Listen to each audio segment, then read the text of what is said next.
ఉంటే సుప్రీంకోర్టు దేశ అత్యున్నత న్యాయస్థానం దీన్ని విచారిస్తూ ఉంటే 3 రోజుల తర్వాతనే 19వ తేదీ సుప్రీంకోర్టులో మ్యాటర్ పెండింగ్లో ఉంటే ఇవాళ ఈరోజు ఇంత అర్జెంటుగా అరెస్ట్ చేయడం అనేటువంటిది రేపు ఎలక్షన్ నోటిఫికేషన్ వస్తుంది కనుక పార్లమెంట్ ఎన్నికల్లో మమ్మల్ని దెబ్బతీయాలని ఇలా ఒక కుట్రతో చేసినటువంటిది అనేది ఇలా స్పష్టంగా రాష్ట్ర ప్రజలందరికీ కూడా అర్థమవుతా ఉంది.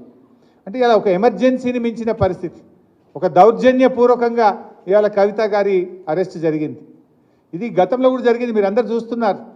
మా మంత్రులు గంగుల కమలాకర్ కానీ ఇతర మంత్రులు, మా పార్లమెంట్ సభ్యులు, మా శాసనసభ్యుల మీద కూడా ఇలాంటి ప్రయత్నాలు జరిగినాయి.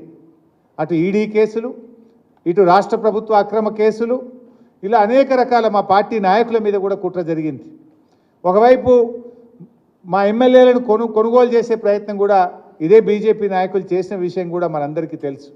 అంటే ఇది ఒక రకంగా రాజకీయంగా మా మీద కక్ష సాధింపు చర్యలకు పాల్పడతా ఉన్నారు.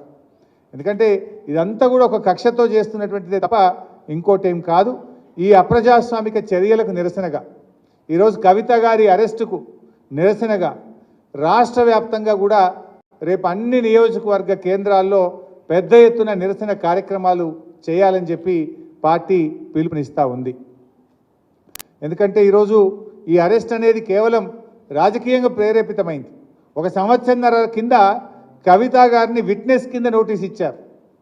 ఏడాదిని అర్థం తర్వాత ఇవాళ అక్యూజ్డ్ కింద మేము అరెస్ట్ చేస్తున్నామంటారు. అంటే ఏడాదిని అర్థం ఏం చేసిండ్రు మరి మీరు? ఈ 1.5 ఇయర్ నుంచి ఏం చేసిండ్రు? రేపు పార్లమెంట్ ఎన్నికల నోటిఫికేషన్ వస్తే ఇవాళ అరెస్ట్ చేయడం అనేటువంటిది ఇది పూర్తిగా రాజకీయ దురుద్దేశంతో ఒక కుట్రతో చేసినటువంటిదే తప్ప ఇంకోటేమీ కాదు. ఇవాళ కాంగ్రెస్ బీజేపీల కుమ్మక్కు ఒక దుర్మార్గపు అయినటువంటి చర్య. దీన్ని తప్పకుండా బీఆర్ఎస్ పార్టీ ప్రజాక్షేత్రంలో ఎదుర్కొంటుంది. ఇవాళ రాష్ట్ర ప్రజలందరూ కూడా గమనిస్తూ ఉన్నారు. ఈ కుట్రలకు రేపు ప్రజాక్షేత్రంలో బీజేపీ కాంగ్రెస్లకు శిక్ష తప్పదని కూడా నేను ఈ సందర్భంగా హెచ్చరిస్తూ ఉన్నాం.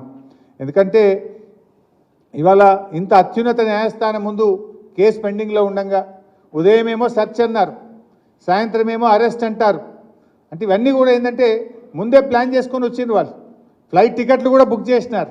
ముందేమో సెర్చ్ అంటారు, తర్వాత అరెస్ట్ అంటారు. అంటే ఇదంతా ఒక ప్లాన్డ్గా మధ్యాహ్నం తర్వాత వచ్చి కోర్టుకు కూడా పోకుండా, కోర్టుకు కూడా అవకాశం లేకుండా మధ్యాహ్నం 2 తర్వాత వచ్చి సాయంత్రం 6 తర్వాత కోర్టు టైం అయిపోయాక అరెస్ట్ అంటారు. అందులో రేపు శనివారం, ఎల్లుండి ఆదివారం.